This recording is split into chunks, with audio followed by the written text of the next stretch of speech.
ಲೋಕಸಭಾ ಚುನಾವಣೆಯ ಬಳಿಕ ಕಾಂಗ್ರೆಸ್ಗೆ ಈಗ ಮತ್ತೊಂದು ಶಾಕ್. ಲೋಕಸಭಾ ಫಲಿತಾಂಶದ ಬಳಿಕ ಪರಿಷತ್ ಚುನಾವಣೆಯಲ್ಲೂ ಕೂಡ ಆಘಾತ. ದಕ್ಷಿಣ ಶಿಕ್ಷಕರ ಕ್ಷೇತ್ರದಲ್ಲಿ ಕಾಂಗ್ರೆಸ್ ಅಭ್ಯರ್ಥಿಗೆ ಸೋಲು. ದಕ್ಷಿಣ ಶಿಕ್ಷಕರ ಕ್ಷೇತ್ರದಲ್ಲಿ ಜೆಡಿಎಸ್ನ ವಿವೇಕಾನಂದಗೆ ಗೆಲುವು ಲಭಿಸಿದೆ.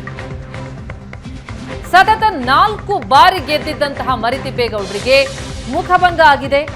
ಮೊದಲ ಪ್ರಾಶಸ್ತ್ಯದ ಮತಗಳಲ್ಲೇ ಮೈತ್ರಿ ಅಭ್ಯರ್ಥಿ ವಿವೇಕಾನಂದ ಗೆಲುವು ಸಾಧಿಸಿದ್ದಾರೆ. ಈ ಮೂಲಕ ಕಾಂಗ್ರೆಸ್ಗೆ ಮತ್ತೊಂದು ಶಾಕ್. ಪರಿಷತ್ ಚುನಾವಣೆಯ ರಿಸಲ್ಟ್ ಇದು. ದಕ್ಷಿಣ ಶಿಕ್ಷಕರ ಕ್ಷೇತ್ರದಲ್ಲಿ ಕಾಂಗ್ರೆಸ್ ಅಭ್ಯರ್ಥಿಗೆ ಸೋಲಾಗಿದೆ. ಮೈತ್ರಿ ಅಭ್ಯರ್ಥಿ ವಿವೇಕಾನಂದಗೆ ಗೆಲುವು ಲಭಿಸಿದೆ. ಮೊದಲ ಪ್ರಾಶಸ್ತ್ಯದ ಮತಗಳಲ್ಲೇ ಜೆಡಿಎಸ್ನ ವಿವೇಕಾನಂದಗೆ ಗೆಲುವು ಲಭಿಸಿದ್ದು, ದಕ್ಷಿಣ ಶಿಕ್ಷಕರ ಕ್ಷೇತ್ರದಲ್ಲಿ ಸತತ 4 ಬಾರಿ ಗೆದ್ದಿದ್ದ ಮರಿತಿಬ್ಬೇಗೌಡರಿಗೆ ಮುಖಭಂಗ ಆಗಿದೆ. ಪರಿಷತ್ ಚುನಾವಣೆಯಲ್ಲೂ ಕಾಂಗ್ರೆಸ್ಗೆ ಆಘಾತ.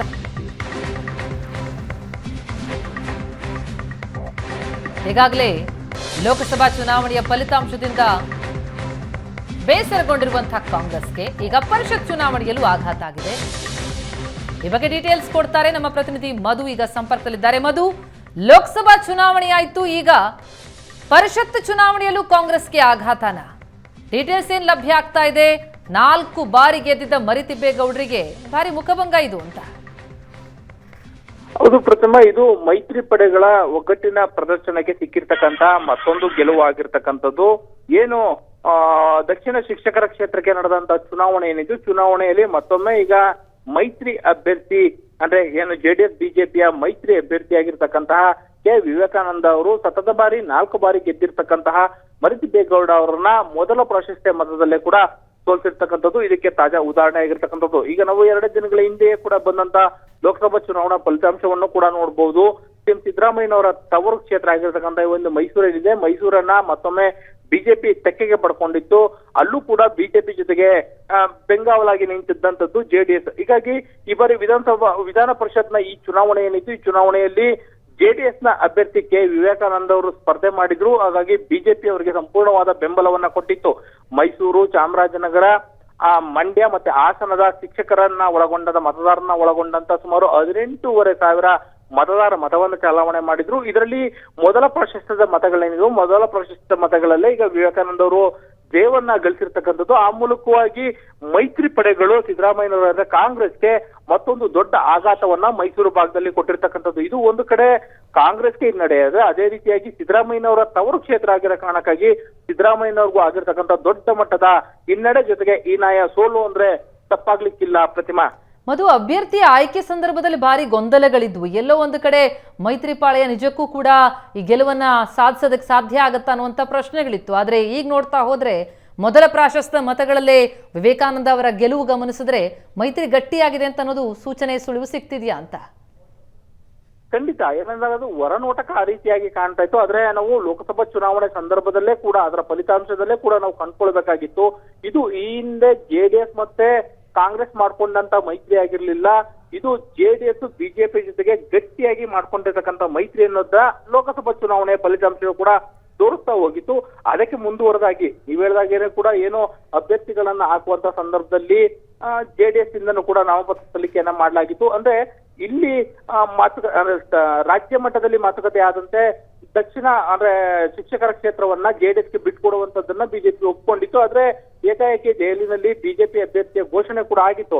ಆದ್ರೆ ಸ್ವಲ್ಪದರಲ್ಲೇ ಕೂಡ ಆದಂತ ಒಂದಷ್ಟು ಗೊಂದಲಗಳನ್ನೇನಿತ್ತು, ಇಲ್ಲಿದ್ದಂತ ನಾಯಕರುಗಳು ಪಟ್ಟಿಡಿದು ನಿಂತು ಅದನ್ನ ಸರಿ ಮಾಡ್ಕೊಂಡ್ರು. ಬಿಜೆಪಿ ಅಭ್ಯರ್ಥಿ ನಾಮಪತ್ರವನ್ನು ಸಲ್ಲಿಕೆ ಮಾಡಿದ್ರು ಕೂಡ ಅವರ ಮನವೊಲಿಸಿ ಅದನ್ನ ವಾಪಸ್ ತೆಗೆಸಿ ಅವರು ಕೂಡ ಈ ಒಂದು ಚುನಾವಣೆಯಲ್ಲಿ ಸಕ್ರಿಯವಾಗಿ ಪಾಲ್ಗೊಳ್ಳಬೇಕು. ಜೊತೆಗೆ ಮೈತ್ರಿ ಅಭ್ಯರ್ಥಿ ಏನಿದ್ದಾರೆ ಅವರಿಗೆ ಬೆಂಬಲಿಸಬೇಕು, ಬೆಂಬಲವಾಗಿ ನಿಂತು ಕೆಲಸವನ್ನ ಮಾಡಬೇಕು ಅನ್ನೋ ಒಂದು ನಿಟ್ಟಿನಲ್ಲಿ ಸಂಪೂರ್ಣವಾಗಿ ಎಲ್ಲವನ್ನೂ ಕೂಡ ಸರಿ ಮಾಡಿದ್ರು. ಅದರ ಫಲವಾಗಿಯೇ ಕೂಡ ಈಗ ಒಗ್ಗಟ್ಟು ಪ್ರದರ್ಶನವನ್ನ 2 ಪಕ್ಷಗಳು ಮಾಡಿವೆ. ಅಂದ್ರೆ ಒಬ್ಬರಿಗೆ ಒಬ್ಬರು ಬೆನ್ನೆಲುಬಾಗಿ ನಿಂತಿರೋ ಕಾರಣಕ್ಕಾಗಿ ಮೈತ್ರಿ ಅನ್ನೋದು ಅರ್ಥಪೂರ್ಣವಾಗಿ ಆಗಿರೋದ್ರ ಕಾರಣಕ್ಕಾಗಿ, ಅಂದ್ರೆ ಬಿಜೆಪಿ ಮತ್ತೆ ಜೆಡಿಎಸ್ ನ ಸಮಾನ ವಿರೋಧಿಯಾಗಿ ಕಾಂಗ್ರೆಸ್ ನಿಂತಿದ್ದ ಕಾರಣಕ್ಕಾಗಿಯೇ ಕೂಡ ಕಾಂಗ್ರೆಸ್ ಅನ್ನ ಹೇಗಾದ್ರೂ ಮಾಡಿ ಎಲ್ಲಾ ಕಡೆಯೂ ಸೋಲಿಸಬೇಕು ಅನ್ನೋ ಒಂದು ಲೆಕ್ಕಾಚಾರವನ್ನ ಇಟ್ಕೊಂಡು ಮೈತ್ರಿ ನಾಯಕರು ಈ ಒಂದು ಚುನಾವಣೆಯಲ್ಲಿ ಪಕ್ಕಾ ಕೆಲಸ ಮಾಡಿರ್ತಕ್ಕಂಥದ್ದು ಫಲಿತಾಂಶದಲ್ಲಿ ಗೊತ್ತಾಗ್ತಾ ಇದೆ. ಆ ಕಾರಣಕ್ಕಾಗಿ ಕೂಡ ಸತತ 4 ಬಾರಿ ಅಂದ್ರೆ ಮರಿತಿಬ್ಬೇಗೌಡ ಅವರು ಕಾಂಗ್ರೆಸ್ ಅಲ್ಲಿ ಇದ್ದಾಗ್ಯೂ ಕೂಡ ಜೆಡಿಎಸ್ ಅಲ್ಲಿ ಇದ್ದಾಗ್ಯೂ ಕೂಡ ಗೆದ್ದು ಪಕ್ಷೇತರವಾಗಿಯೂ ಕೂಡ ಗೆದ್ದಿದ್ರು.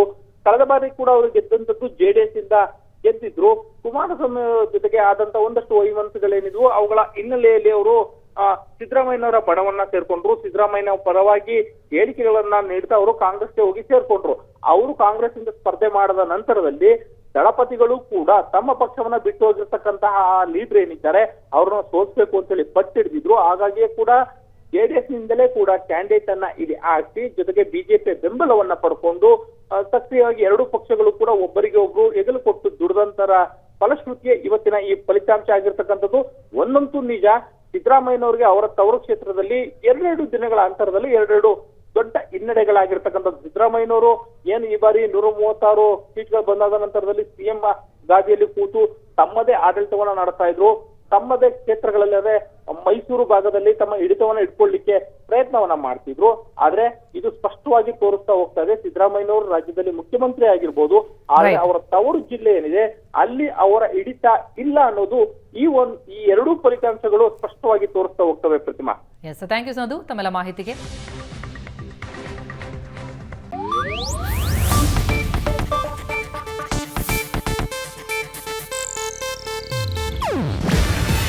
ಇದು ಏಷ್ಯಾನೆಟ್ ನ್ಯೂಸ್ ನೆಟ್ವರ್ಕ್ ಪ್ರಸ್ತುತಿ.